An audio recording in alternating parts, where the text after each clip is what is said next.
Boa noite, irmãos. Estamos transmitindo o culto dessa noite, na verdade, o seminário aberto. E por conta dos últimos acontecimentos, por conta dessa disseminação do vírus, novo coronavírus, nós tivemos que nos adaptar a essa nova realidade. São os cultos transmitidos pelas redes sociais. Daqui a pouquinho vocês vão receber o link e eu peço que vocês compartilhem esse link nas suas redes sociais, tá bom? Para que dezenas, quem sabe centenas de pessoas possam nos acompanhar aqui. Hoje nós vamos ter uma aula no nosso seminário.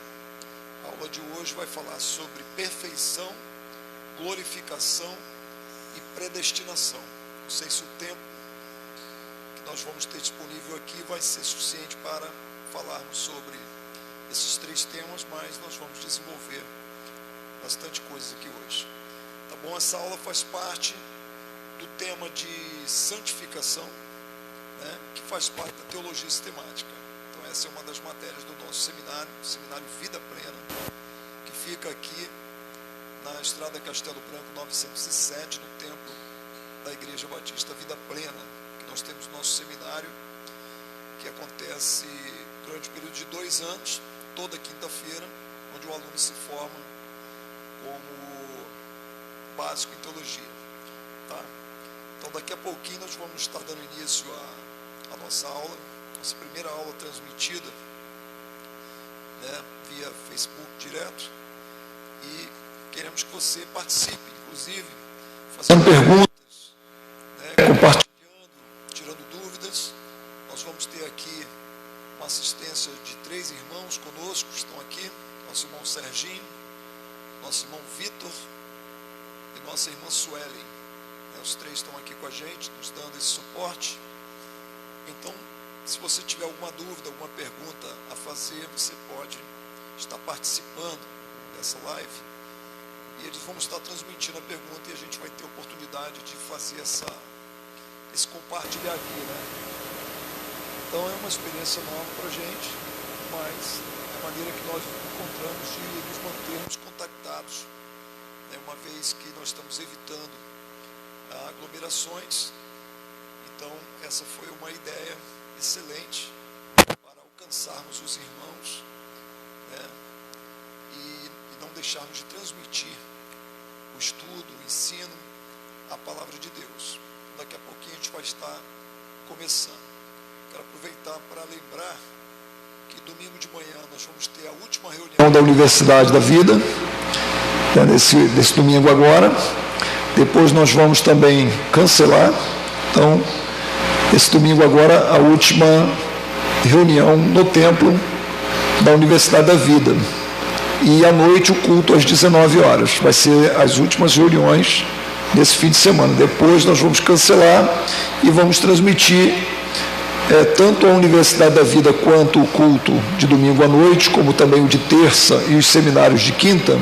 Todos serão transmitidos por transmissão direta, como nós estamos fazendo, iniciando no dia de hoje. Tá?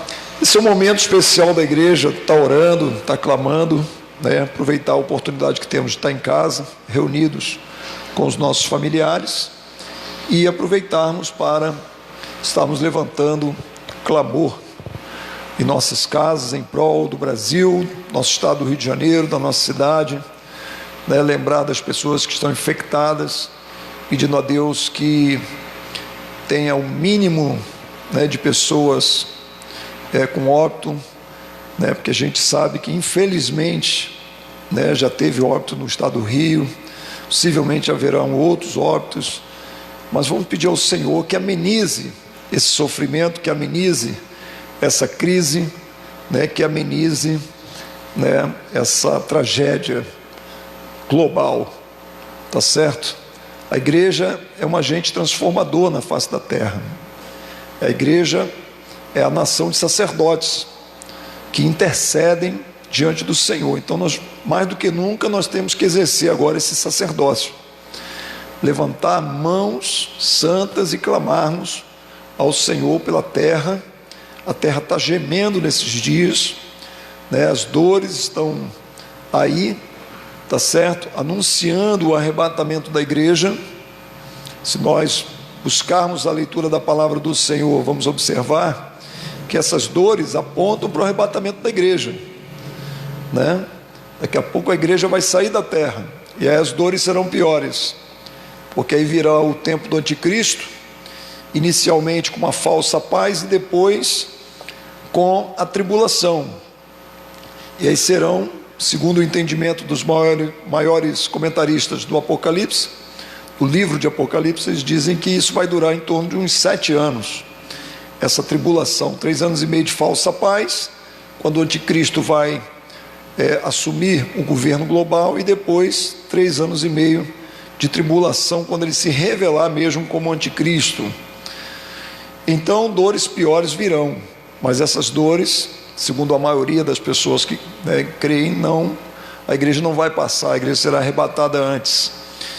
E no auge dessa tribulação, Israel vai clamar e Jesus voltará para o governo milenar. Então, tudo que nós estamos passando nesse momento faz parte de todo esse é um caminhar em direção aos finais dos tempos, né? Faz parte de todo esse plano de Deus, tá certo? Que foi escrito antes da fundação do mundo. O Senhor nunca perdeu o controle de nada, sempre conduziu a história humana debaixo do seu governo, debaixo da sua soberania, e não será diferente agora, tá? Então, nosso papel é esse: orar, levantar clamor, pedir ao Senhor que dê graça, que dê misericórdia ao seu povo, à sua igreja, à humanidade, Estarmos pedindo ao Senhor que tenha misericórdia. Sabemos que o sistema de saúde não suporta, não vai suportar o número de pessoas infectadas. Então nós temos que nos prevenir, temos que ter cuidado para não transmitir ao outro, Às vezes a pessoa pensa assim, mas eu estou bem. Você está bem, mas às vezes o vírus está incubado, ainda não se manifestou. Então você pode ser um agente transmissor. Então mesmo que você esteja bem, ainda assim é sua responsabilidade não transmitir o vírus, tá? Então sempre fazendo a limpeza das mãos com álcool gel, com água e sabão, tendo cuidado de não estar próximo às pessoas e evitar a rua, evitar a mobilidade. Naturalmente que algumas coisas são inevitáveis, Como por exemplo ir num mercado, ir numa farmácia, trabalhar, ter que submeter aquela aglomeração dos ônibus, do trem. Estava até perguntando aqui a Suelen, falou que o trem continua cheio, os ônibus continuam cheios. Talvez esses sejam os veículos de maior transmissão, Vai ser são os transportes, Mas o que o trabalhador pode fazer? Ele não pode faltar ao seu trabalho. Então nós precisamos orar. Tem aquelas pessoas que são negligentes, na prevenção, mas tem aquelas que não têm outro jeito, que não tem saída. Então a gente precisa pedir ao Senhor que tenha misericórdia, para que a gente não viva a mesma experiência que a Itália está vivendo, mais de 3.000 mortes até agora, ontem mais de 400 mortes.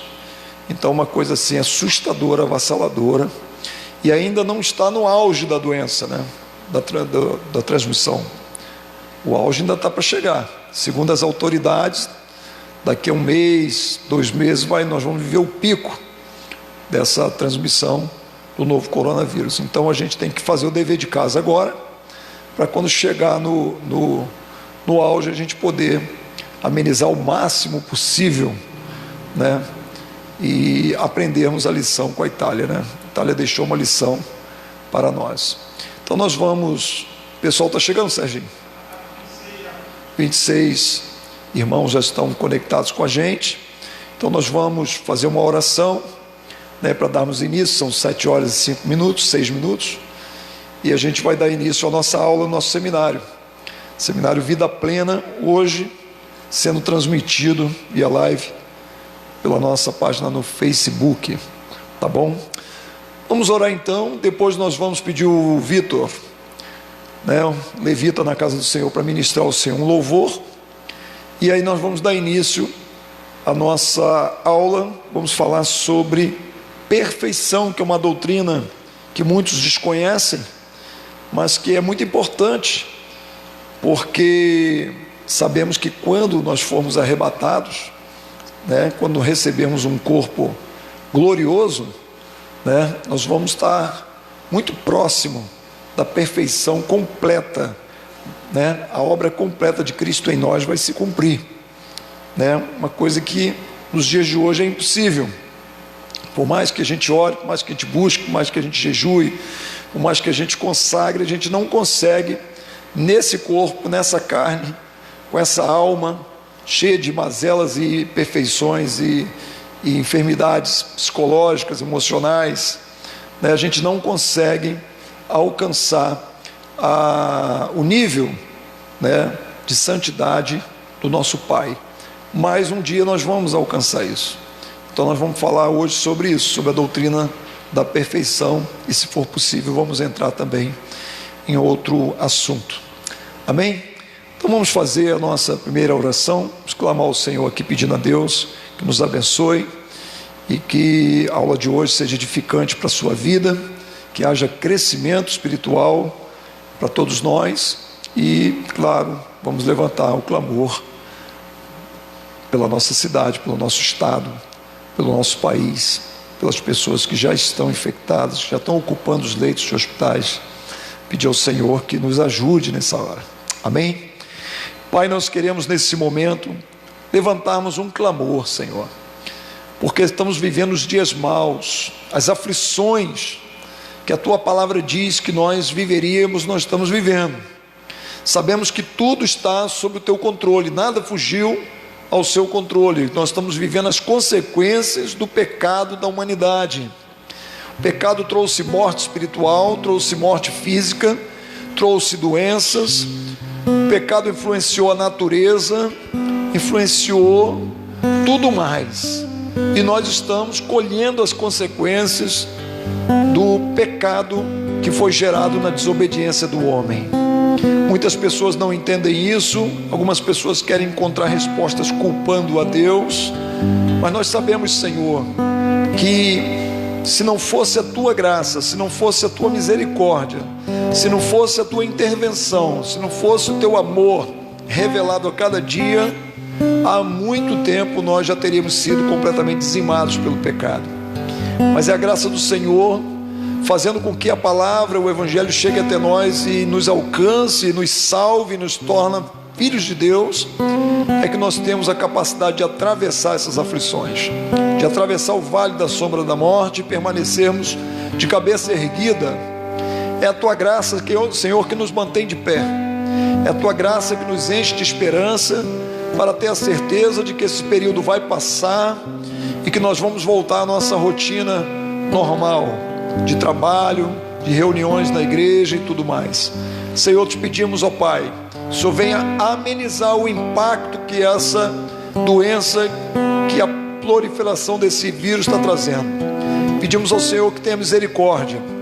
Confessamos aqui diante do Senhor o nosso pecado, Senhor, e pedimos perdão e graça do Senhor nessa hora.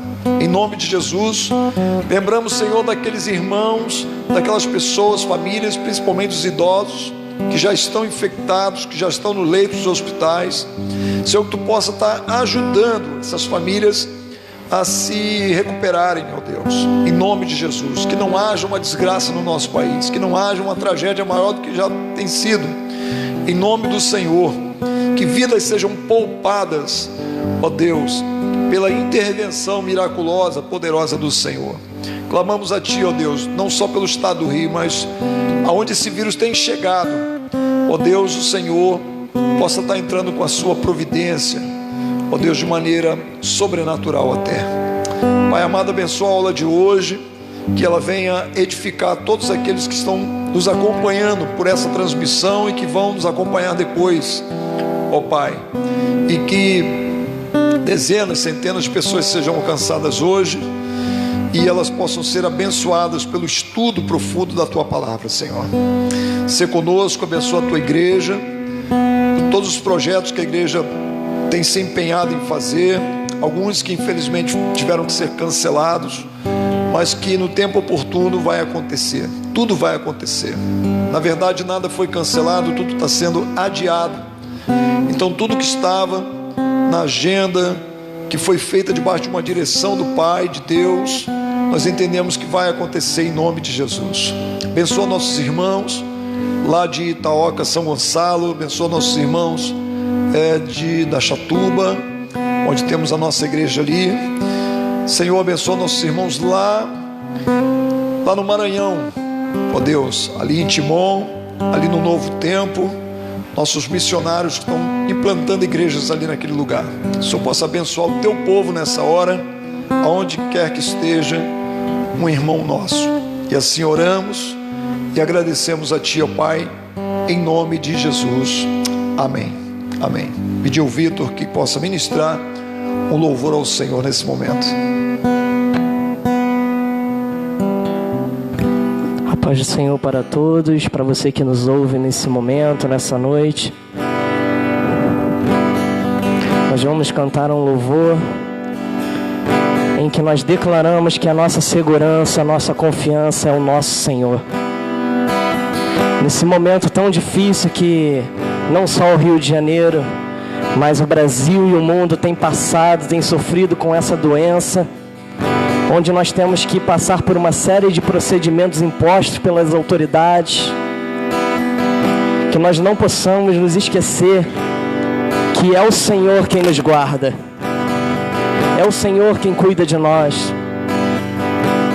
Então eu te convido, aonde você estiver, que você possa declarar através desse louvor que o Senhor, meu irmão, é o teu descanso. Aleluia.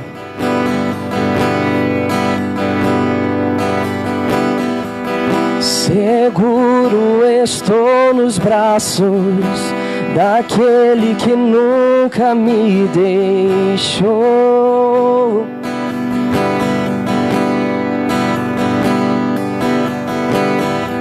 Seu amor perfeito sempre esteve repousado em mim.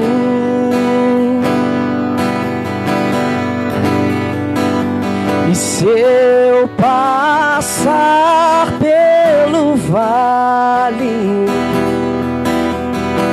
acharei conforto em teu amor, pois eu sei que és aquele que nos guarda, me guarda.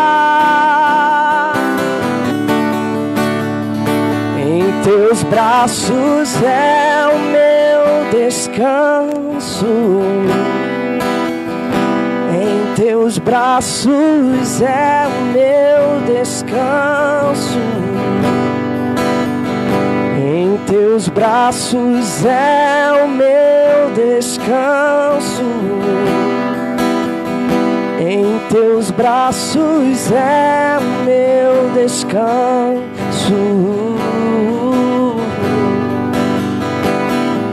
Seguro estou nos braços daquele que nunca me deixou.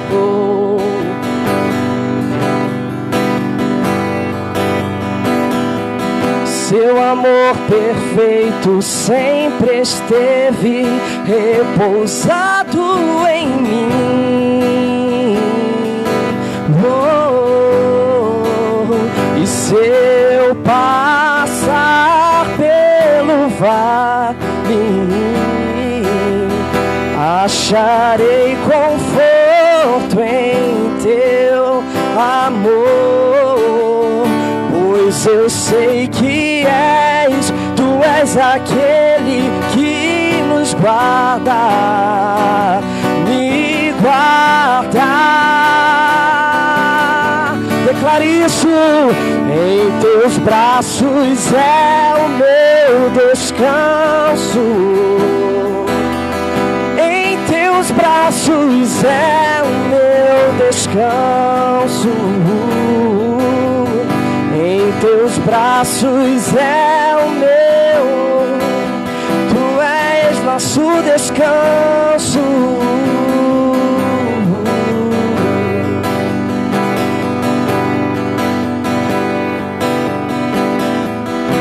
Recaio em tua graça,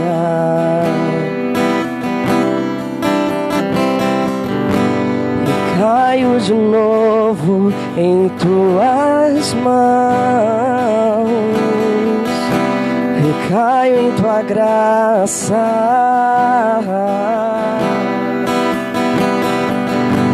recaio de novo e de novo eu recaio, recaio em tua graça.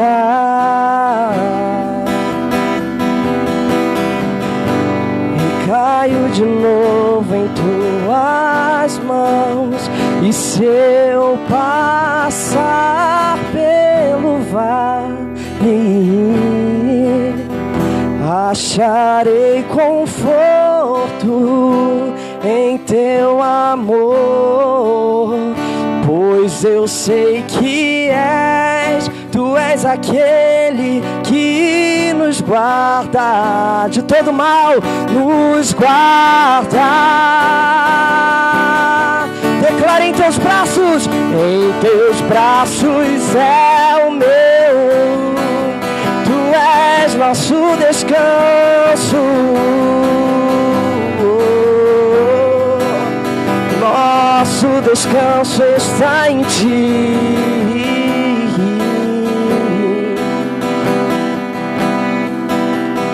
Em teus braços é o meu descanso. Aleluia. Graças a Deus. Verdadeiramente o braço do Senhor é o nosso descanso seguro, em que podemos verdadeiramente confiar. Amém, amados? Queridos, nós vamos dar início à nossa aula nesse momento. Amém? Vamos falar sobre a doutrina da perfeição, tá? Que faz parte da aula de salvação, né? É um dos temas, uma das subdivisões da doutrina da salvação. Nós já falamos aqui sobre várias coisas, sobre regeneração, eleição, né, conversão, enfim, são tantas os temas que fazem parte da doutrina da salvação. E uma delas é a perfeição, a glorificação e a predestinação. Então, nós vamos abordar esses temas aqui hoje, se tempo for for permitido dentro do tempo, né? Porque o tempo passa muito rápido. Bom, você pode fazer perguntas. Na medida em que a gente for dando aula aqui, você pode fazer perguntas, tá bem? E o Serginho vai nos transmitir essas perguntas e a gente vai estar compartilhando aqui. Vou pedir a Suelen também para mandar o link lá para o pessoal já mandou? De Itaoca, né? Da Chatuba e lá do Maranhão, que eles também querem estar participando conosco, e a gente encontrou assim essa forma da gente estarmos juntos nesse momento. Amém? Então vamos começar aqui a nossa aula. A Bíblia ensina-nos o aperfeiçoamento do crente. Na experiência do arrependimento, da fé e da regeneração, a vida apenas começa. Esta vida chama-se vida eterna. Então deixa eu te falar uma coisa, a vida eterna já começou. Muita gente está esperando chegar à vida eterna, mas já começou. Porque você já é filho de Deus, você já está vivendo a eternidade. E nessa eternidade a igreja tem um chamado, uma missão a cumprir aqui na terra, que é o ide e pregai o evangelho. Mas como sabemos, esta vida está longe de ser aperfeiçoada no seu começo. Há muitos textos das Escrituras Sagradas que exortam o crente a não praticar o pecado e a andar na luz do evangelho. Mas esta vida eterna dada por Deus ao homem, ela vai progredindo, como já vimos no estudo sobre a santificação. Então nós recebemos uma vida eterna naquele momento em que confessamos Jesus como Senhor e Salvador da nossa vida, amém? Ali foi a conversão, houve a regeneração, o nascer de novo, agora em Cristo. Não pertencemos mais à descendência adâmica, agora nós pertencemos à descendência de Cristo. João 1,12 diz que Ele nos deu o poder de tornarmos filhos de Deus, amém? Mas essa vida eterna, ela progride, ela cresce, ela se desenvolve, amém? Este processo na escala do bem continua além do túmulo, como acabamos de verificar quando tratamos das experiências do crente em chegando ao estado de libertação do pecado. Então deixa eu te falar, mesmo depois que o crente morre, ele continua crescendo.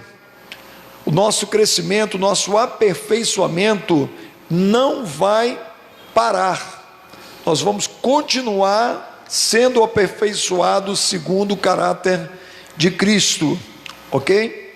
Convém notar, contudo, que o estado de pureza ou de isenção absoluta do pecado a que chega o crente logo depois da morte, não é ainda o estado de perfeição. Algumas pessoas acham que o crente morreu, vai para o estado intermediário, que é o seio de Abraão, e ele já alcançou o estado de perfeição. Ainda não é esse momento não, tá? Esse estado de perfeição vai se desenvolver na eternidade. Nós vamos falar um pouquinho mais adiante. Depois de chegar a libertar-se do pecado, terá ainda o crente diante de si muitas possibilidades e experiências novas e gloriosas o esperam na vida em Cristo. Então, quem pensou que não iria viver novas experiências gloriosas, tremendas, extraordinárias, coisas que os olhos nunca viram, a mente humana nunca imaginou, né? Está completamente equivocado, porque a eternidade não é aquele estado passivo, tedioso, como muitos imaginam, que a pessoa vai ficar no céu sem fazer nada, né? Vai ficar lá andando no meio das nuvens, tá, sem ter o que fazer. Não, isso não vai acontecer. Há muitas experiências que nos aguardam, de crescimento, experiências gloriosas que nós vamos ter com o Senhor, né? E na medida em que vivermos essa relação de intimidade gloriosa com o Senhor já na eternidade, estaremos sendo aperfeiçoados ao caráter do Filho amado, amém? E aí vamos alcançar o estado de perfeição. O estado de libertação do pecado é apenas uma etapa no além-túmulo do caminho da salvação. E quando o crente chegar a esse ponto, estará em condições de caminhar desembaraçadamente para a perfeição. Então, não haverá mais necessidade da exortação que encontramos lá no texto de Hebreus, no capítulo 12, no versículo 1, que diz assim: portanto, também nós, pois que estamos rodeados de uma tão grande nuvem de testemunhas, deixemos todo o embaraço e o pecado que tão de perto nos rodeia, e corramos com perseverança a carreira a que nos está proposta. Então veja que o pecado, ele nos embaraça, né? E o texto diz que ele está tão perto e nos rodeia. Essa é a nossa realidade atual. Então, por mais santo que nós sejamos, por mais disciplinados em buscar o Senhor, esse pecado, ele está sempre nos rodeando, né? E às vezes tropeçamos e erramos, e às vezes pecamos de maneira ativa, e às vezes pecamos de maneira passiva. Quer dizer, às vezes pecamos com ação, e às vezes pecamos com omissão. Então, depois que nós partirmos desse mundo e recebemos um corpo glorioso, vamos estar no processo de perfeição, porque já não haverá mais pecado para nos rodear. Amém, amados? Então seremos livres de todos os empecilhos que nos dificultam a carreira. A perfeição é uma experiência muito mais adiantada. O crente tornar-se-á perfeito quanto ao seu caráter, mas tem que andar muito além do ponto onde chegou a ser isento do pecado. Que é então a perfeição? A perfeição consiste, pelo menos, de duas coisas que nós vamos falar agora. Lembrando, irmãos, que quem tiver alguma pergunta pode estar manifestando, amém, na nossa página aí, que o Serginho vai estar transmitindo para nós, amém? Vamos falar sobre perfeição do caráter. Esta frase significa aqui que todos os poderes do homem serão santificados. Todas as faculdades do homem, faculdades como pensar, querer, amar, a faculdade de consciência própria, de direção própria, tudo se tornará de acordo com a vontade de Deus. Nós vamos amar segundo a vontade de Deus, nós vamos querer, movidos pela vontade de Deus, nós vamos pensar de acordo com a vontade de Deus, porque estaremos libertos do pecado. Olha que coisa extraordinária, irmãos, amém? A Bíblia diz que hoje, nesse exato momento, nós temos a mente de Cristo, mas nem sempre pensamos como Cristo pensa, não é verdade?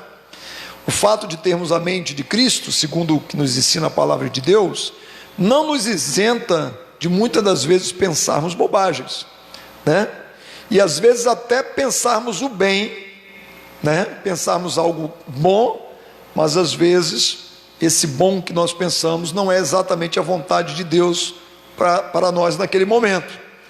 Às vezes é o bom da nossa vaidade, é um bom que nasceu em nós, não nasceu de debaixo de uma direção que Deus nos deu, é algo bom, não é pecado, não é errado, mas não foi uma direção que Deus deu, é um bom que foi eu que programei, é um bom, às vezes, que nasceu na minha ansiedade, às vezes nasceu na minha vontade, nasceu na minha própria direção.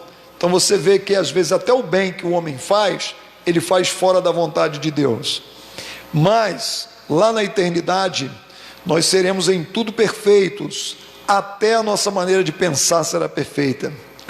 Nenhum pensamento mau passará pela mente do salvo, nenhum desejo mau, nem sentimento perverso lhe entrará no coração, porque cada um dos poderes e todos reunidos estarão em plena harmonia com a mais perfeita santidade de Deus. Puro será o crente no seu modo de pensar, puro será nos seus desejos, puro será nos seus sentimentos, e a direção plena da sua vida estará toda entregue ao Espírito Santo. O crente terá o poder de só pensar no bem, de só querer o bem, de só amar o bem e de só fazer o bem, e esse bem debaixo da direção de Deus, o que também é igualmente importante. O mal, nenhuma influência exercerá sobre ele, sobre o crente, porque não lhe será possível pensar no mal, nem desejar o mal, nem praticar o mal. Isto se realizará quando for perfeito o seu caráter. Aí você me pergunta, pastor Vitor, nós vamos perder o livre-arbítrio? Não, nós não vamos perder o livre-arbítrio, porque o livre-arbítrio é uma das características do ser pessoal. Nós somos um ser pessoais porque temos liberdade em nossas escolhas, amém? Em nossas decisões. Isso nos torna um ser pessoal, é uma das características. Mas na perfeição, nós vamos exercer esse livre-arbítrio, debaixo da direção de Deus. Quer dizer, nós vamos ter um livre-arbítrio para fazer a vontade do Senhor. Amém, amados? Tem alguma pergunta aí, Serginho? Pode mandar para nós aí. A Luzia quer saber se os que já morreram, se eles estão dormindo. Então, nossa irmã Luzia, para quem nós mandamos um forte abraço agora, quer saber o seguinte: aqueles que morreram estão dormindo? Não estão dormindo não, porque eles estão em estado de consciência, tá? O espírito, ele é consciente em todo o tempo, tá? Até mesmo agora, quando nós vamos dormir, logo mais à noite nós vamos dormir, a gente pensa assim, estamos dormindo. Não, o espírito continua consciente. Por isso que você sonha. Você sonha por quê? Porque o espírito permanece consciente, ativo, só que em estado desacelerado. Aí ele vem trazendo aos pensamentos, às vezes imagens, acontecimentos que ocorreram durante o dia, durante a semana, ou coisas mesmo do passado, pessoas, venham nos nossos sonhos. Então, não haverá de nenhuma maneira essa inércia na eternidade. O espírito permanece consciente. Todavia, o espírito consciente não vai estar lembrando das mazelas, das maldades desse mundo. Por quê? Exatamente pelo que nós estamos falando aqui hoje, por causa da doutrina da perfeição. Exatamente por ele estar agora em outro estágio, sair desse mundo e estar agora na presença plena do Senhor, ele começa a alcançar, esse processo de perfeição do caráter, do pensamento, da imaginação, do querer, do amar, da consciência própria, da direção própria. Amém? Então, ninguém vai estar em sono inconsciente. O espírito fica consciente, todavia, não sobre a influência de tempo, de tamanho e de espaço. Tá certo? Porque vai estar consciente fora do corpo. Vamos continuar aqui. A harmonia dos atos do crente com o seu caráter perfeito. Este é o segundo ponto que desejamos considerar relativamente à perfeição espiritual do crente. Por experiência própria, sabemos que aqui no mundo, às vezes as nossas convicções e a fé que professamos são desmentidas pelos nossos atos. Infelizmente, irmãos? Às vezes a gente professa uma fé, mas as nossas atitudes contrariam aquilo que nós confessamos. Enquanto aqui na terra somos infiéis, não só a Deus, como também a nós mesmos, porque frequentemente há a mais completa desarmonia entre o que somos e o que praticamos. Mas quando atingirmos a perfeição, seremos não só perfeitos de caráter, como também de ações. Então, tudo quanto o crente fizer, estará de acordo com seu caráter. Cada um dos nossos atos será a expressão fiel de um caráter perfeito. Então se realizará o que disse o apóstolo Paulo, quando escrevendo aos Coríntios, ele disse: mas como está escrito, as coisas que o olho não viu e o ouvido não ouviu e não subiram ao coração do homem, serão as que Deus preparou para os que o amam. Amém, amados? Glória a Deus. Tem mais uma perguntinha de um dos nossos irmãos internautas. Vamos lá. A Gina Silva quer saber o que acontece com o crente que morre hoje. A Gina Silva, um abraço, minha irmã. Muito bom ter você conosco aqui na nossa live, na nossa aula aqui sobre perfeição. O que acontece com o crente que morre hoje? Ao fechar os seus olhos aqui, imediatamente ele se encontra naquilo que chamamos de seio de Abraão. A Bíblia dá esse nome. Na verdade é um estado intermediário, tá? Onde não é o céu ainda, tá certo? Ainda não é a eternidade, tá bom? Ainda não são os novos céus e novas terras que o Senhor reservou para nós, ainda não. É o estado intermediário. Todavia esse estado intermediário é na presença do Senhor. Ali ele já está vivenciando, ele já está sentindo o gozo da eternidade na presença do Senhor. Mas isso vai tornar-se ainda mais pleno, quando ele receber o corpo glorioso e quando ele adentrar os novos céus e nova terra que o Senhor preparou para nós. E mesmo depois que ele adentrar os novos céus e nova terra, a experiência de aperfeiçoamento do caráter desse crente salvo vai continuar crescendo e se desenvolvendo, até que nós vamos atingir a plenitude, a perfeição, segundo o modelo do caráter de Cristo. Amém, amados? E aí vamos viver eternamente com o Pai, expressando o caráter do seu Filho em nós. Amém? Tem mais alguma perguntinha aí? A Renata, nossa irmã Renata, e Cantinho da Rosa, quer saber se a memória vai ficar preservada depois que... Então, a memória vai ficar preservada. Pergunta aqui da nossa irmã Renata e Cantinho da Rosa. Amém. A memória fica preservada, sim, mas não a memória dos males, né, do mal, da maldade, da tristeza, das humilhações, das vergonhas vividas no passado, né, dos pecados cometidos. Amém? Essa memória não, essas lembranças, tá? Não ficarão presentes, não vão nos acompanhar na eternidade.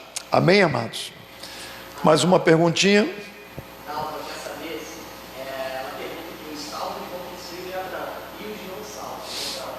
Sim, nossa irmã Dalva, um abraço forte, Dalva, Giliard, todo esse povo aí que nós amamos, fazendo uma perguntinha aqui. E os não salvos vão para onde? A pessoa não salva morreu nesse momento, para onde ela vai? Estado intermediário, tá? Então, o salvo vai para um estado intermediário, que é o seio de Abraão, presença gloriosa de Deus, e o perdido vai para um estado intermediário, onde há uma ausência da presença de Deus, e aonde ali ele já começa a sofrer essa ausência de Deus, esse estado de perdição, de sofrimento eterno, que ainda não é o inferno, tá? Porque o inferno, que o Apocalipse identifica como lago que arde com fogo e enxofre, será no final de tudo, depois da batalha do Armagedon, quando o Senhor reunir as nações que vão se levantar contra o reino milenar de Cristo, de Israel, e Satanás e seus demônios serão lançados no lago que arde com fogo e enxofre, tá certo? E para onde também, infelizmente, irão essas pessoas que se encontram no estado intermediário, já em sofrimento, mas ainda não no inferno, ok? Bom, vamos continuar aqui a nossa aula. Estamos falando sobre perfeição na doutrina que vai nos alcançar após a nossa morte, quando nós estivermos já no seio de Abraão e depois nos novos céus e nova terra. Não confundamos, porém, a perfeição do caráter com a perfeição da personalidade, porque mesmo depois de o crente ser perfeito quanto ao caráter, a sua personalidade continuará a crescer, a desenvolver-se e a experimentar mais e mais as coisas de Deus. Assim como tem o crente que caminhar muito após haver chegado ao estado de pureza absoluta ou de libertação do pecado, da mesma forma, após haver atingido a perfeição do caráter, muito progresso lhe resta fazer para realizar o aperfeiçoamento da sua personalidade, da sua pessoa. Então, irmãos, essa doutrina, ela nos ensina que mesmo após a morte, amém, nós vamos continuar num processo de crescimento, de aperfeiçoamento, de desenvolvimento do nosso caráter e personalidade. Vamos crescer como pessoas, amém, na eternidade. Seremos muito melhores na eternidade do que quando nós chegarmos, adentrarmos aos novos céus, porque a eternidade, os céus, será para nós uma experiência contínua de crescimento eterno, amém? E se já temos nos alegrado em Deus nessa terra, por quanto já temos crescido desde a nossa conversão até o dia de hoje, nos céus, isso se dará de uma maneira extraordinária. Vitão, tem mais alguma pergunta aí? Mais duas perguntas, o pessoal participando, a gente está feliz. Vamos pedir aos nossos irmãos que estão aí nos acompanhando na sala, que compartilhem o link para que outras pessoas, outros irmãos também sejam alcançados, né, e abençoados com a aula de hoje. Amém, irmãos? Luiz, amém, participando aí, amigo do Vitão, está perguntando. É possível alcançar a perfeição nesse mundo? Não. Ele está perguntando, é possível alcançar a perfeição nesse mundo? Não, é impossível. Exatamente por quê? Porque nós somos salvos, mas habitamos num corpo que ainda pertence ao pecado, herança adâmica, e uma alma enferma, entendeu? Claro que não é por causa disso que nós vamos relaxar. Já que eu não posso alcançar a perfeição, então eu vou parar de lutar, de buscar. Não, de maneira nenhuma. Nós buscamos o aperfeiçoamento, a santificação, sobretudo porque nós amamos a Deus. E como seus filhos, nós queremos ser como Ele é. Amém? Então haverá muito crescimento se cada crente buscar a santificação. Com certeza Deus irá usar esse filho, né, como um agente, né, que vai revelar o caráter e a glória de Deus, porque é para isso que nós fomos salvos. Amém? Deus quer expressar o seu caráter invisível e tornar esse caráter invisível visível. Essa visibilidade se dará através dos seus filhos. Então, quando você pratica o bem, quando você ama o próximo, quando você socorre, quando você abençoa, quando você compartilha, quando você estende a mão, quando você reparte o pão, o que você está fazendo? Você está dando visibilidade ao caráter de Cristo em você. Então você está revelando Deus através das suas ações santas. É isso que nós, como os filhos, fomos chamados a fazer. E através dessa visibilidade que nós damos, né, expressando o caráter de Cristo em nós, as pessoas vão conhecendo a Deus. Porque como as pessoas vão conhecer a Deus, né? Uma vez que Deus é invisível, é um ser pessoal invisível, um espírito pessoal invisível. As pessoas vão conhecer como? Elas vão conhecer olhando para a natureza, elas vão conhecer Deus olhando, né, para as florestas, para os pássaros. Não, elas não vão conhecer Deus olhando para a natureza. No máximo elas vão conhecer o poder de Deus. O poder de Deus elas vão conhecer.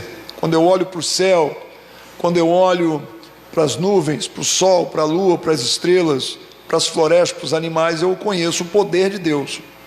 Mas não conheço Deus no seu caráter, né, na sua natureza, eu não o conheço. Amém? Porque o seu caráter se manifesta em virtudes invisíveis. Amém? O seu poder se manifesta de maneira visível, na maioria das vezes, mas o seu caráter não. O seu caráter, ele se manifesta em mim pela presença do Espírito Santo, que é Deus em mim. Amém? Gerando em mim frutos do Espírito. E quando eu manifesto esses frutos, o que eu estou fazendo? Revelando o caráter de Deus através de mim. Amém? Então por isso eu devo continuar buscando a santificação. Agora, vou alcançar a perfeição nesse mundo? Não, não tem como alcançar. Pastor, nós temos mais duas perguntas. Uma do nosso irmão Gabriel Ian, filho da Denise, Gabriel, que ele pergunta se existe algo que nos afasta da perfeição a ponto de perdermos a salvação. E o nosso irmão Cláudio, marido da Renata. Vamos uma de cada vez, né? Vamos lá. O Gabriel está perguntando o seguinte: há algo que me afasta da perfeição a ponto de perder a salvação? Olha, aí nós temos que abrir um parênteses, né? Se você comete um pecado, isso não vai tirar a tua salvação por causa disso. Claro que não, né? Você é salvo, você mentiu, você na hora da raiva falou um monte de coisa, né, que não deveria ter falado, você praticou qualquer pecado, isso não vai tirar a tua salvação, porque você é filho de Deus, e você não tornou-se filho, você não foi salvo porque fez o bem, ok? Não foi pelas obras que você fez que você foi salvo. Amém? Então, tem uma cachorrada ali fora que está saindo aqui também na live, né? Os cachorros estão fazendo parte aqui da nossa live aqui. Amém. Então não é porque você cometeu um pecado que você vai perder a salvação por causa disso, de maneira nenhuma. Todavia, a gente precisa lembrar que a pessoa que sai do estado de pecador, de transgressor, e continua na prática do pecado, se deliciando no pecado, tendo prazer no pecado, e continuamente vivendo no pecado, ela começa a se tornar um iníquo, praticar iniquidade. Aí ela está fazendo o quê? Se afastando, quebrando o relacionamento, quebrando a aliança com o Pai, se distanciando cada vez mais da comunhão. Para onde que ela está caminhando? Para a apostasia. Vai chegar a hora que o pecado vai tomar a vida dela de tal maneira, né, que ela vai negar a sua fé em Deus, vai negar a experiência que um dia ela teve com Deus. Isso é o apóstata, é apostasia. Amém? Aí na condição de apóstata ela perde a salvação. Então não é do dia para a noite, não é uma situação que eu cometi um pecado, perdi a salvação por causa disso. Não, é um processo, né? Um abismo chama outro abismo, um pecado chama outro pecado, vai me envolvendo, eu vou gostando, vou tendo prazer, e agora eu quero viver no pecado e virei um iníquo. Então é um processo. Pastor, temos 51 pessoas nos assistindo. Amém. E o nosso irmão Cláudio, ele está perguntando como será para os que fizeram o bem, mas não aceitaram Jesus por não conhecê-lo. Os que fizeram bem, nosso irmão Cláudio, um abraço, querido. Os que fizeram bem, mas não conheceram ao Senhor Jesus, infelizmente, irmãos, irão para o inferno, apesar de todo o bem que fizeram. Por quê? Porque o texto de Efésios nos ensina que ninguém é salvo pelas obras que pratica. Não é pela caridade, não é pelo bem que você faz que você foi salvo, porque senão a glória seria do homem, né? O homem seria salvo pelo seu próprio esforço. Só que não é assim, ok? A obra da salvação não é meritória, isto é, nem por mérito nem por desmérito. Não é pelo bem que o homem fez, nem pelo mal que ele fez. Independente do homem ter feito o bem, independente dele ter feito o mal, Deus o alcançou através da morte de Cristo na cruz. E quando essa palavra do Evangelho da salvação alcança esse homem, independente desse homem ter feito o bem ou ter feito o mal, né? E esse homem crê nesse Evangelho, nessa palavra, o Espírito Santo gera nele o dom da fé e ele crê. E quando ele crê, é imputado sobre a sua vida, amém, a justiça de Deus. E a justiça de Deus tem a ver com a morte de Cristo, não tem a ver com o bem que o homem faz, amém? Por mais bem que o homem faça, ele não consegue, pelo bem que faz, alcançar a justiça diante de Deus. Por quê? Porque a sua natureza é pecaminosa, ele nasce pecador, ok? Então tem a ver com a justiça de Jesus na cruz, porque Jesus morreu sem pecado, representando a humanidade. Nele é que a justiça que ele alcançou morrendo sem pecado, amém? Essa justiça me alcança pela imputação da minha fé nele. Então é isso que acontece, amém? Então, infelizmente, algumas pessoas, elas estão se agarrando ao bem que elas fazem, amém? A Bíblia diz, irmãos, que a justiça do homem é como um trapo de imundície, se referindo ao pano que a mulher usava no passado, né, quando ela estava naquele período de menstruação. Então ela usava um pano que chamava-se, era assim que se chamava, nós estamos falando lá do tempo do Velho Testamento, né? Há muitos anos atrás chamava-se trapo de imundície. Então Isaías diz que a justiça do homem é como trapo de imundície, para você ter uma ideia, né? Então o bem que o homem faz não dá a ele direito de salvação, amém? É a justiça de Cristo que o alcança. Tem mais alguma outra perguntinha, Vitão? Não? Então vamos lá, vamos dar continuidade aqui. A gente está bastante feliz com a participação dos irmãos, né, nessa live, que é o nosso seminário, né, toda quinta-feira, às 19 horas, durante esse período aí de cancelamento das aulas, nós vamos transmitir a aula via internet, via Facebook, né, pela página da igreja, amém? E você vai ter oportunidade depois de compartilhar, amém, essa aula aí com pessoas que você conhece. Vamos dar início a um outro tema importante, que é a glorificação. Glorificação. O ato final do processo da salvação será a glorificação do crente por Deus. O apóstolo Paulo ensinou que a glorificação do crente viria em último lugar. Ele escreveu lá em Romanos capítulo 8, versículo 30: e aos que predestinou, a estes também chamou, e aos que chamou, a estes também justificou, e aos que justificou, a estes também glorificou. Mas qual será a glória do crente? Não sabemos ainda. Conhecemos que a glória da roseira são as rosas, né? E que de qualquer árvore são os frutos que ela produz. Mas a glória do crente não conhecemos, tá? A palavra de Deus diz assim: porque agora vemos por espelho em enigma, mas então veremos face a face. Agora conheço em parte, mas então conhecerei como também sou conhecido. Amém? Agora, o que nós podemos afirmar é que é algo muito grande, né? Essa glória que vai nos alcançar é algo extraordinário, e eu particularmente acredito que tem a ver com o caráter de Cristo em nós, tem a ver com algo na esfera do relacionamento, né? Do conhecimento de Deus.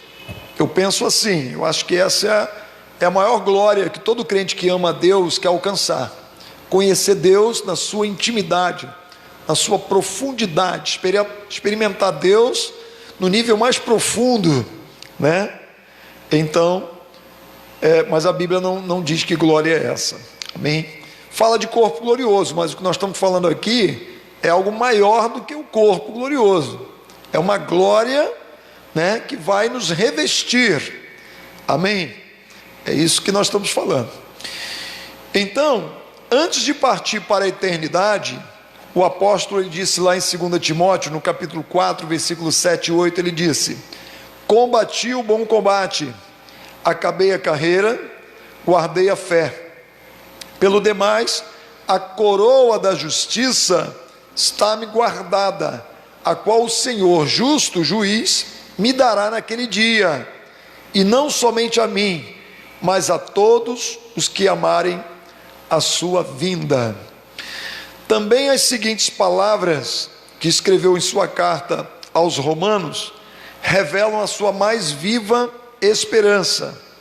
Romanos capítulo 8, versículos 18 e 19: porque para mim tenho por certo que as aflições deste tempo presente não são para comparar com a glória que em nós há de ser revelada, porque a paciente expectação da criatura espera a manifestação dos filhos de Deus. Então, esse texto ele está falando aqui de uma glória que em nós há de ser revelada, amém?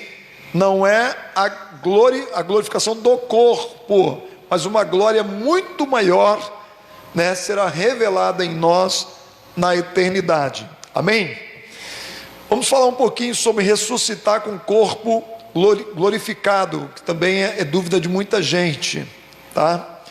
Nada supera o que o apóstolo escreveu sobre a ressurreição do corpo, lá no capítulo 15 de 1 aos Coríntios. Ele começa de mansinho e termina com um grito de enfrentamento com a morte. Ele diz: onde está, ó morte, a tua vitória? Onde está, ó morte, o teu aguilhão? Por pouco o profeta Oséias não se levanta do túmulo para cobrar seus direitos autorais sobre a frase da vitória, porque Oséias vai falar sobre isso, lá em Oséias capítulo 13, 14, amém? Ele já falava sobre a vitória do crente sobre a morte. Então, primeiro, Cristo ressuscitou. Antes de dizer uma palavra sobre a ressurreição dos mortos, Paulo fala sobre a ressurreição de Cristo, porque aquela depende desta, né? A ressurreição gloriosa do crente só acontece porque o nosso Jesus Cristo ressuscitou. Ele reafirma a sua morte somatopsíquica, isto é, Jesus não se fingiu de morto, tá? Ele morreu realmente. E também sua morte vicária, isto é, morreu pelos nossos pecados. A palavra vicária quer dizer substitutiva, né? Quer dizer, substituiu. Amém? Reafirma o seu sepultamento, reafirma a sua ressurreição no terceiro dia e reafirma as suas primeiras e posteriores aparições. Paulo fornece também um dado de grande importância, até então desconhecido. Cristo apareceu a mais de 500 irmãos de uma só vez, a maioria dos quais ainda vive, embora alguns já tenham adormecido, diz a palavra do Senhor, lá em 1 Coríntios capítulo 15, versículo 6, amém? E também dá o seu testemunho pessoal, 1 Coríntios 15, 8, que diz: depois deste apareceu também a mim, como a um que nasceu fora do tempo. Então o apóstolo Paulo diz que também Jesus apareceu a ele ressurreto. Então a ressurreição de Jesus, ela foi comprovada, testemunhada por mais de 500 irmãos, pelos apóstolos, pelo apóstolo Paulo, amém? E refere-se obviamente ao incidente que se dera 20 anos antes, na estrada de Damasco, quando ele ouviu claramente a voz de Jesus que lhe dizia: Saulo, Saulo, por que você me persegue? Atos 9, versículo 4. Então, o primeiro ponto para falar sobre ressurreição de corpos, primeiro ponto é que Jesus ressuscitou. Essa é a grande garantia da nossa ressurreição, amém? Se ele ressuscitou, nós também ressuscitaremos, porque assim como ele foi gerado pelo Espírito Santo, nós também fomos gerados pelo Espírito Santo, não no primeiro nascimento, que o primeiro nascimento é biológico, mas no segundo nascimento, né? Aquele quando nós nascemos em Cristo, pela nossa fé nele, amém, amados? Como diz a palavra lá em João: quem é nascido da carne é carne, quem é nascido do Espírito é Espírito. Então, assim como nós fomos gerados pelo Espírito que também gerou Jesus, o mesmo Espírito que ressuscitou Jesus também nos ressuscitará com o corpo glorificado. Segundo ponto, a ressurreição de Cristo continua na ressurreição dos mortos. Depois de mencionar fatos históricos e comprovados ligados à ressurreição do Senhor, o apóstolo mostra que a ressurreição de Cristo está cimentada com a ressurreição dos mortos. Se já é corrente pregar a primeira, já não é possível negar a segunda. Se derrubarmos um pilar, somos obrigados a derrubar o outro. Não se pode escolher uma das doutrinas como aceitável e a outra como inaceitável. Ambas são inseparáveis, como são os dois átomos do hidrogênio e o átomo do oxigênio na composição da água.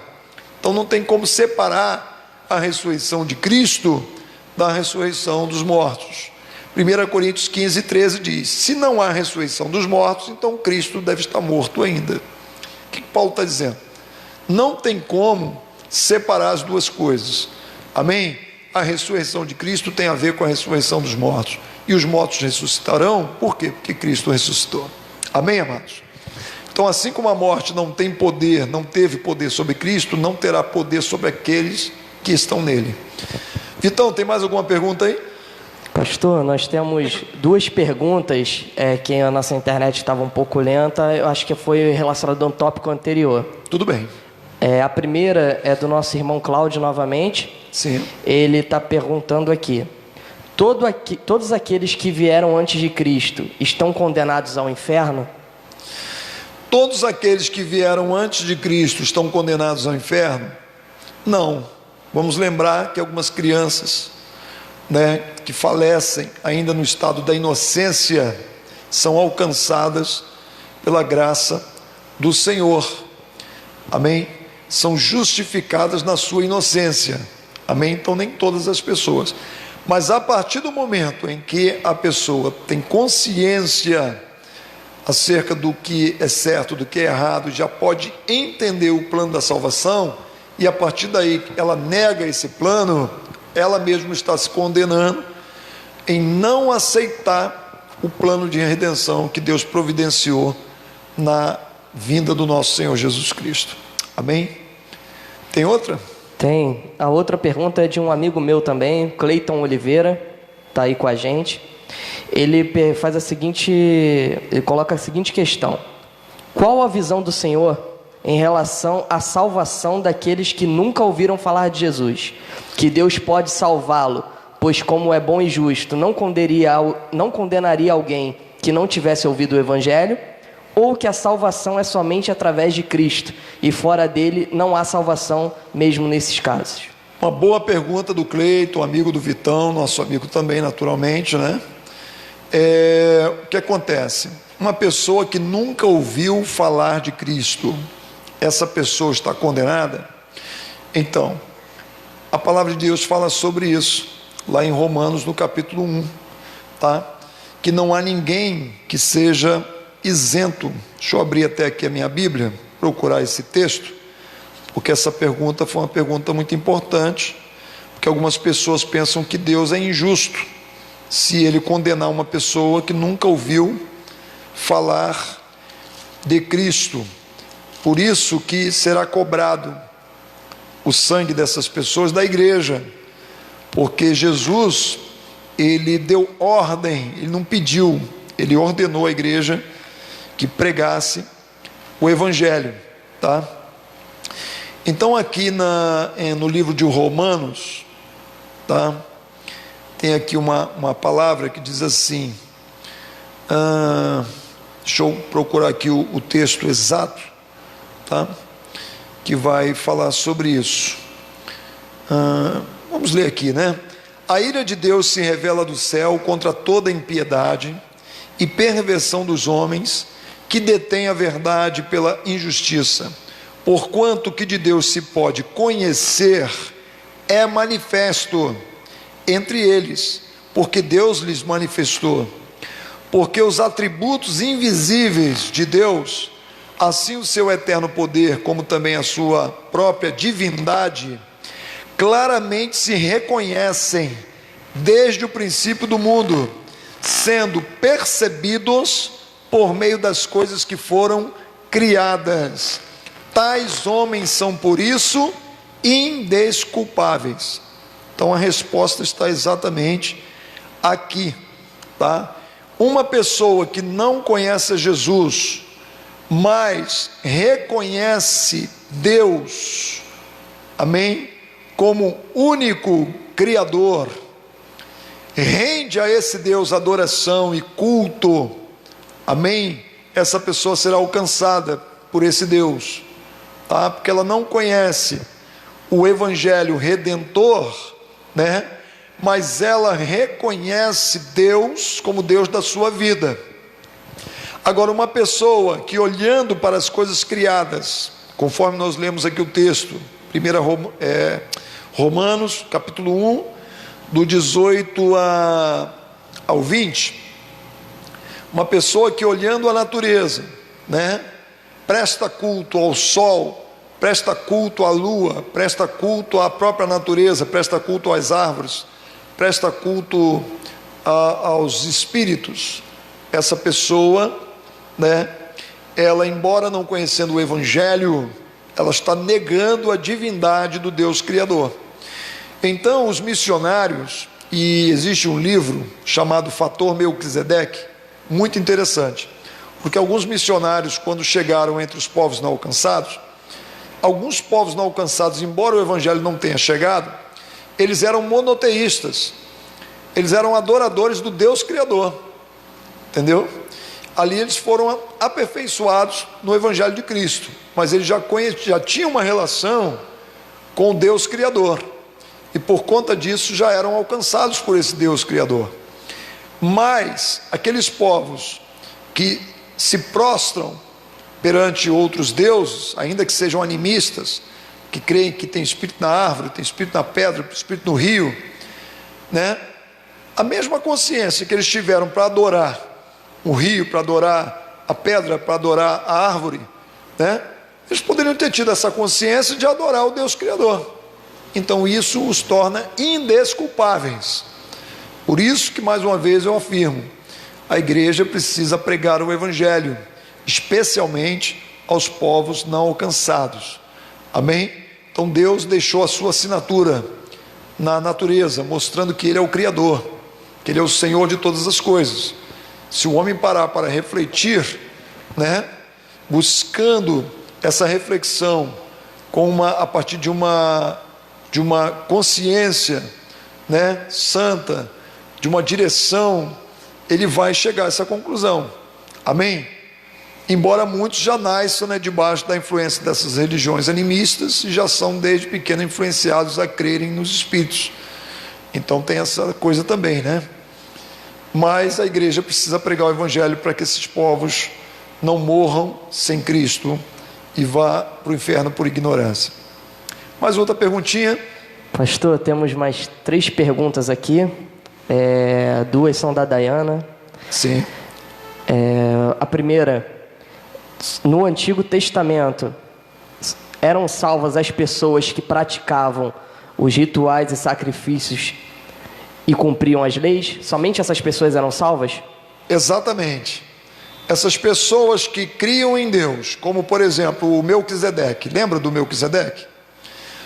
Melquisedeque, ele morava em Salém, que era antes de ser Jerusalém, né, muito antes, né, muitos anos antes de ser Jerusalém, era Jebus, e antes de ser Jebus era Salém. Em Salém tinha um rei, esse rei chamava-se Melquisedeque, tá? Embora Salém fosse uma região de idolatria, esse rei, ele era adorador de Deus, ele servia a Deus, ele buscava a Deus. Ele não tinha conhecimento, né, de sacrifícios de animais, tá? Mas ele tinha uma consciência de adoração ao Deus Criador. Quando Abraão encontrou-se com ele, a Bíblia diz que Abraão deu o dízimo de tudo que ele conquistou naquela guerra, que ele venceu os 4 reis, o despojo, ele pegou e deu o dízimo a Melquisedeque, e recebeu a bênção do Melquisedeque sobre a vida dele. Então você vê que o Melquisedeque, embora não sendo, né, descendente, vamos dizer assim, do povo de Deus, a Bíblia diz que ele não tem nem descendência, né, registrada na palavra de Deus, mas ele era um homem que no meio do pecado ele reconhecia Deus como Criador. Então todas as pessoas, assim como Melquisedeque, que reconheciam Deus na sua soberania, e todos aqueles que, assim como Abel, né, que aprendeu a cultuar a Deus através do ritual de matar um animal, de sacrificar um animal, né, o que representava que aquele animal era a própria pessoa, era o ofertante, né? O animal era o sacrificado, mas ele representava, é como se ele estivesse substituindo o ofertante, e o ofertante sentia, né, profundamente a dor e a morte daquele animal, porque fazia isso com muita sinceridade, fazia isso com muita propriedade, né, com profundidade, entendendo o que estava fazendo, com consciência daquilo que fazia.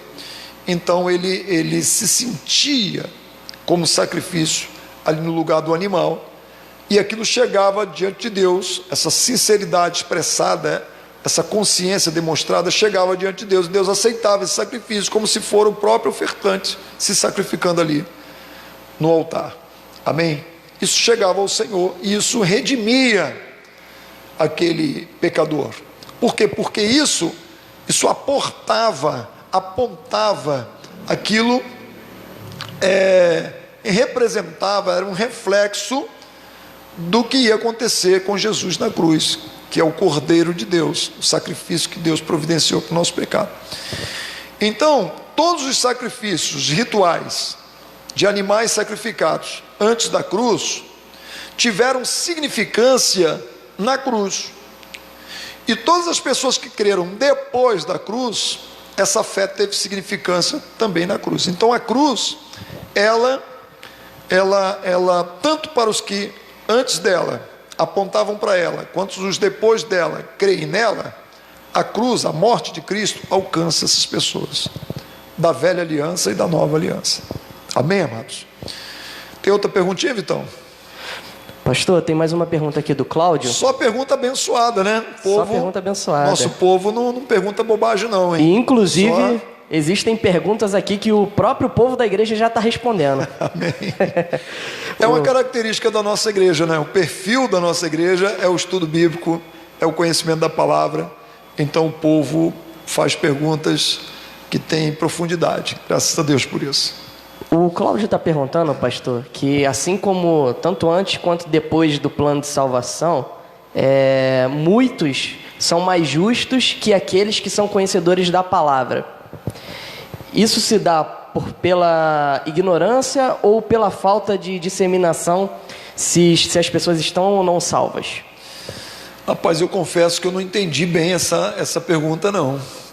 Ela ficou assim um pouquinho, né? Então vamos pedir para o Cláudio refazer a pergunta. Um pouquinho mais de objetividade, para eu poder entender qual é o pensamento, o âmago do pensamento dele. Tá? Eu confesso que eu fiquei um pouquinho perdido aí para entender o que ele quer realmente saber. Tá? Vamos aguardar a reformulação aí dessa pergunta aí. E a outra, querido? Vitão, parece que eram duas, né? Então, nós estamos perguntando aqui agora. Sim. A Renata, nossa irmã Renata, disse que o Arthur está perguntando sobre os animais, sim, depois de mortos, para onde eles vão. O Arthur, nosso Arthur Júnior, aqui da igreja, está preocupado com os animais. Será que vai ter o céu para o cachorro, céu para o gato, céu para a vaca, céu para o boi? Não, irmãos, não tem céu para animal. Animal não vai ressuscitar com um corpo glorioso. De jeito nenhum, porque o animal não é um ser espiritual. O animal não é eterno. O animal, ele é aniquilado, isto é, morreu, deixa de existir, tá? Deixa de existir, acabou. Fica só a lembrança, né, daquele cachorrinho de estimação, aquele gato de estimação, aquela calopsita de estimação, né? Entendeu? Mas o animal é aniquilado, tá certo? Não tem eternidade. Oi? Não vai ter churrasco no céu, não. Vai ter churrasco no céu, não. O Serginho está aqui chateado porque não vai ter churrasco no céu. Não pode ter morte no céu, né? Poxa, vai ter morte no céu? Não pode ter mais, né? A morte, ela entrou no mundo por causa do pecado, né? Irmãos, vamos dar continuidade aqui. A gente deve encerrar a nossa aula por volta de 8h30, tá? Então mais 15 minutos, 16 minutos por aí, e a gente já vai estar encerrando. Então vamos aqui já concluindo a aula sobre a ressurreição dos corpos. Não há lugar para o desespero, porque não existe a hipótese da não ressurreição do Senhor. Se na destruição do templo de Jerusalém não ficou uma pedra sobre a outra, na negação da ressurreição dos mortos ou na negação da ressurreição de Cristo, não fica um fato sobre o outro. Tudo desmorona. Se Cristo ainda está morto, se não foi ressuscitado, então está tudo perdido. Paulo tenta fazer uma lista das demolições. Ele diz assim: se Cristo não ressuscitou, não temos nada para anunciar, nem vocês têm para crer. Vamos pregar o qual? O evangelho da morte? De alguém que passou pela terra e morreu, não existe mais? Para que serve esse evangelho? Né? Ele diz assim: é vã, é vazia a nossa pregação, é vã a nossa fé. Vou crer em quê? Vou crer num morto? De que me vale crer num morto? Né?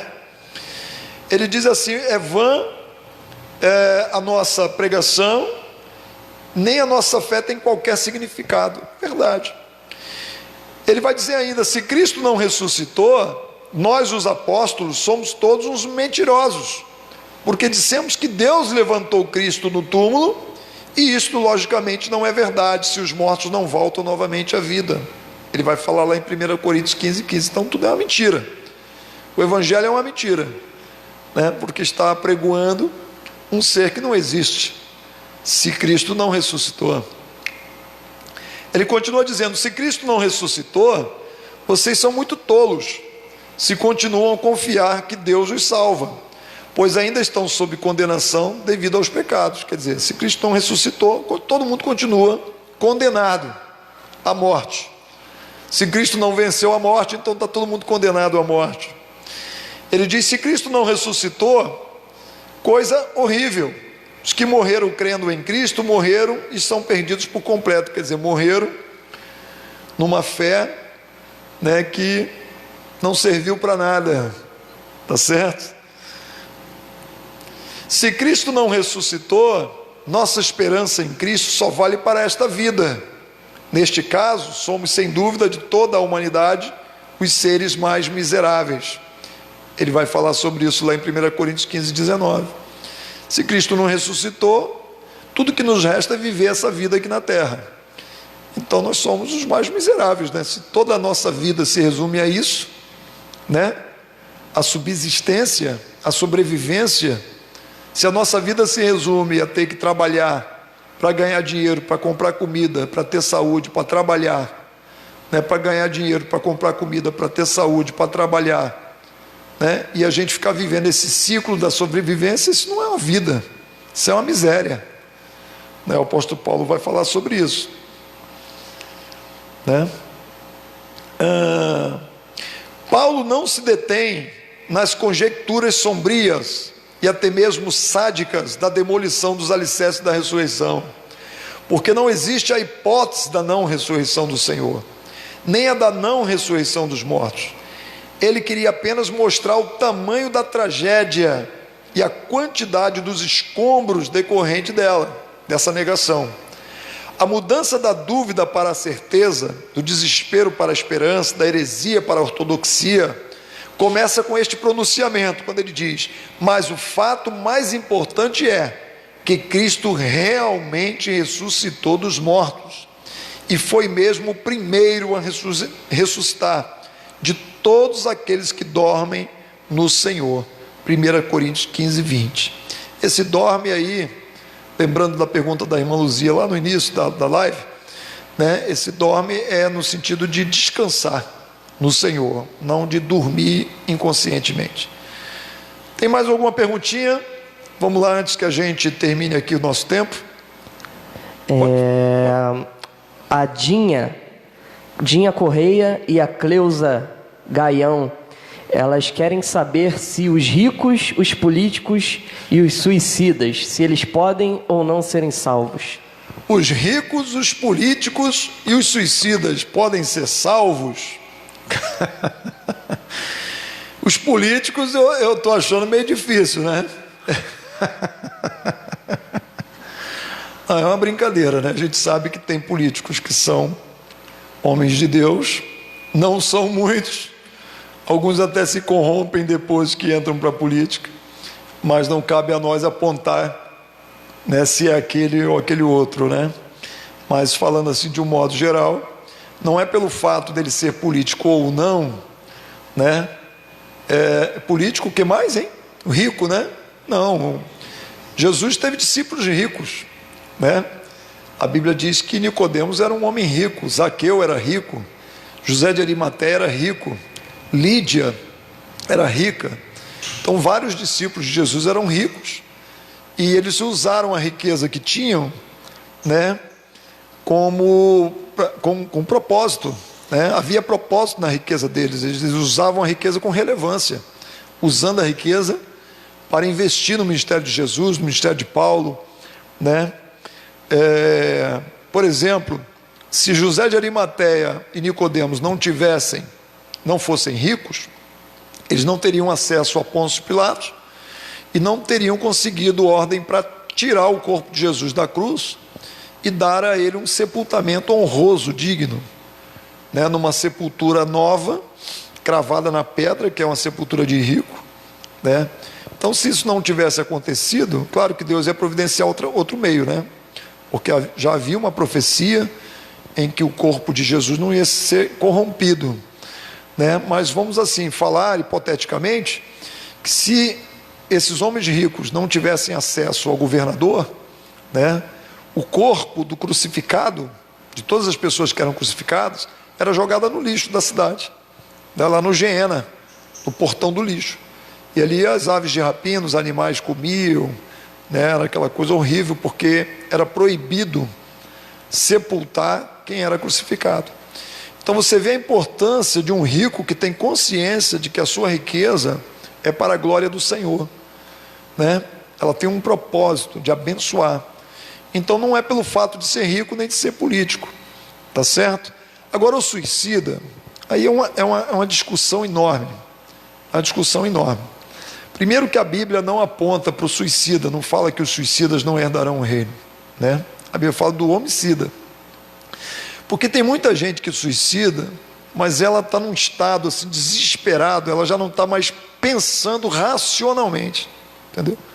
Talvez tenha aquele suicida que ele sabe o que está fazendo, mas tem alguns suicidas que já estão no estado de desespero, que já não sabem mais o que está fazendo. Então é difícil para a gente ficar aqui condenando as pessoas, porque a gente não conhece o estado em que elas se encontram, né? A gente não sabe exatamente em que momento aquilo aconteceu, né?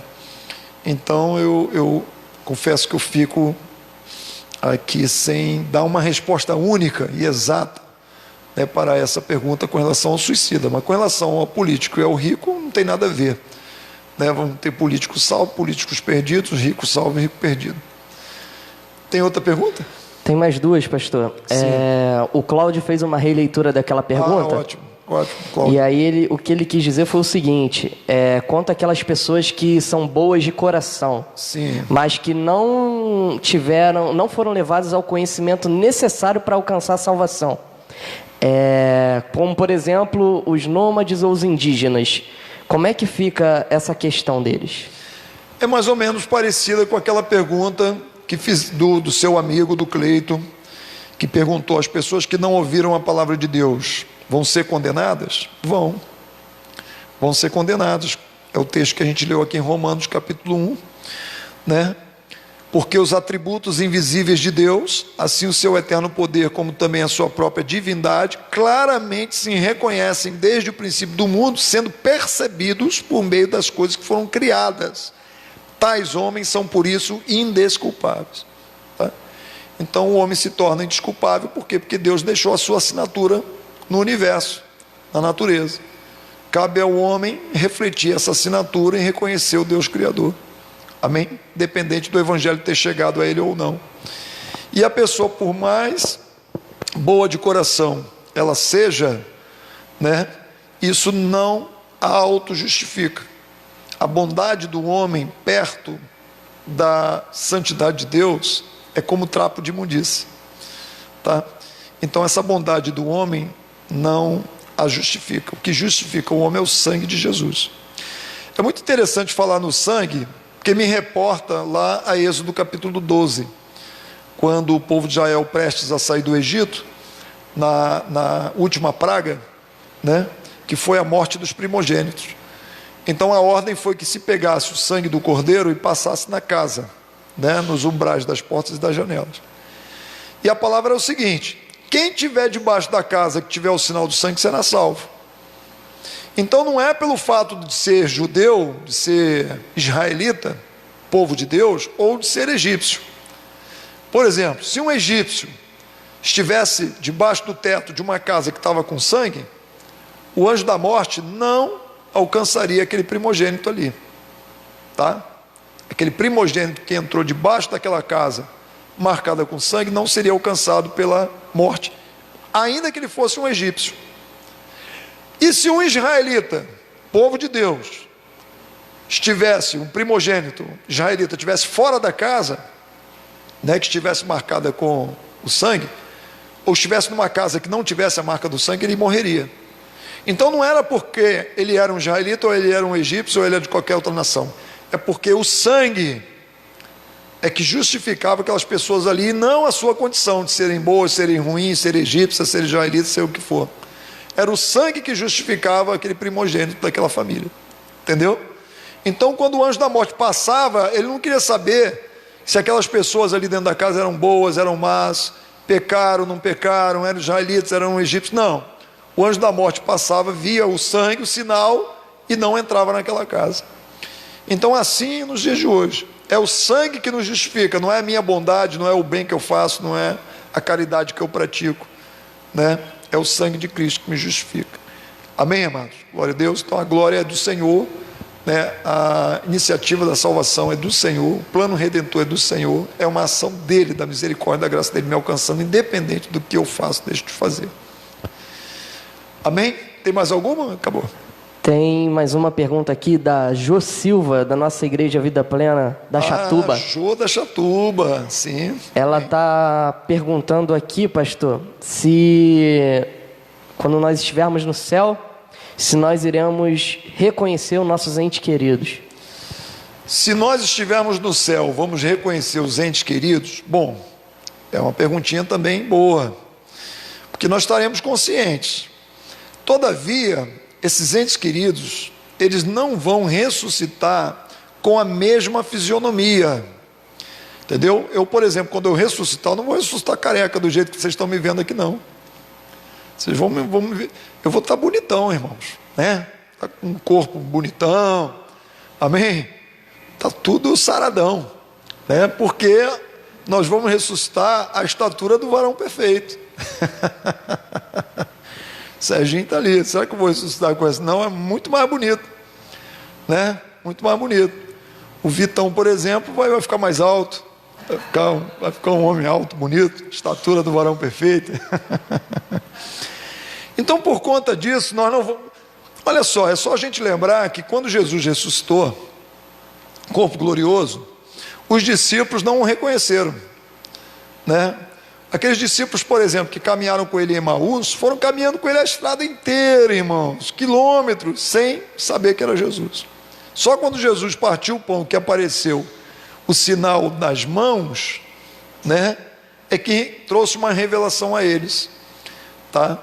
Então, foi difícil para os próprios discípulos reconhecer que era Jesus, porque já ressuscitou com uma aparência mais gloriosa. Então, nós não vamos ressuscitar com essa aparência física, mas com um corpo, vamos ser a mesma pessoa, mas num corpo muito glorioso, diferente. Então, acho que a gente vai ter essa dificuldade de nos encontrarmos por conta disso. Mas nós vamos ter uma eternidade para procurar, né? Então, quem sabe? Amém? Eu queria só acrescentar que uma criança que morre não ressuscita criança. No céu não vai ter bebê. Todos vão ressuscitar com o corpo na estatura de varão perfeito. Amém? Assim como um idoso que morre velho, não vai ressuscitar velho. Vai ressuscitar com o corpo na estatura de varão perfeito. Igualmente, uma pessoa mutilada, né, que morreu sem as pernas, sem os braços, vai ressuscitar com o corpo perfeito, a estatura do varão perfeito. Amém? Glória a Deus. Fechou aí, Vitão? Então, pastor, só comunicar aí aos irmãos que estão nos assistindo, temos 44 nesse momento, alguns deles, a irmã Socorro, já fizeram perguntas que já foram respondidas. Então, só para estar comunicando aos irmãos que a live vai ficar na página da igreja, disponível para ser assistida e compartilhada. E nós depois estaremos respondendo através de digitação mesmo. Amém. Pronto. Ficou ótimo. Irmãos, vou pedir o Vitão aqui para encerrar para a gente, né, com mais um louvor ao Senhor. Amém? A gente vai orar mais uma vez agradecendo a Deus, agradecendo aqui a presença do Serginho, da Suelen, que deu o suporte aqui para a gente. Amém? Agradecendo a todos os internautas aí que nos acompanharam, amém, que participaram, né, desse tempo de aula. Amém? Um abraço caloroso para cada um dos irmãos. Amém? Não vai ser o coronavírus que vai nos impedir de vivenciarmos essa comunhão que nasceu no Senhor Jesus. Amém? É Ele que nos une e nós estamos unidos aqui através dessa página da igreja, compartilhando a palavra do Senhor. Quinta-feira que vem, às 19 horas, nós vamos ter a segunda aula, vamos dar continuidade ao ponto 3 da ressurreição dos corpos. Ainda tem algumas coisas importantíssimas para nós compartilharmos. E vamos falar também sobre um assunto polêmico e importante, que é a predestinação. Então vai preparando aí a sua perguntinha, tá bom? E traz para a gente na próxima quinta-feira, e vamos assim crescer na graça e no conhecimento do nosso Senhor Jesus Cristo. Após o louvor, nós vamos estar fazendo uma oração final, abençoando a sua vida.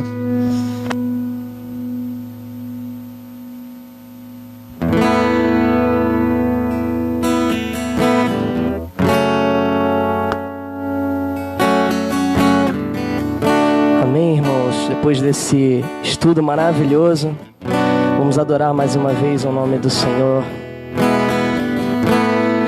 Há um caminho para a adoração, há uma porta que tem que se abrir. Abrir os meus olhos espirituais, para que eu possa ver. Há uma semente que tem que brotar.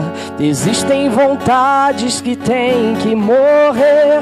Morrer para o mundo e viver para Deus. E o adorar, adorar a Deus, viver no seu altar, adorar a Deus e me entregar, adorar a Deus, viver no seu altar, adorar a Deus e me entregar. Há um caminho para a adoração, há uma porta que tem que se abrir. Abrir os meus olhos espirituais, para que eu possa ver. Há uma semente que tem que brotar. Existem vontades que tem que morrer. Morrer para o mundo e viver para Deus. E o adorar, adorar a Deus, viver no seu altar, adorar a Deus e me entregar, adorar a Deus, viver no seu altar, adorar a Deus e me entregar.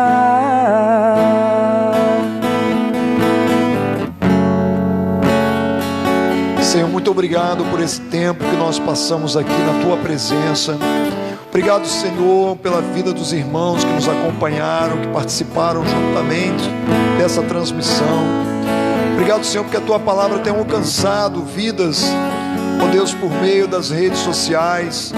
Ó Deus, tem sido um veículo importante, Senhor, na disseminação da Tua palavra. Obrigado, Senhor, por tudo que o Senhor tem feito, ó Deus.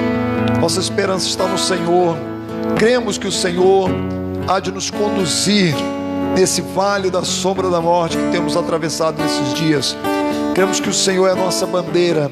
Cremos que o Senhor, ó Pai, tem se levantado em favor do Teu povo.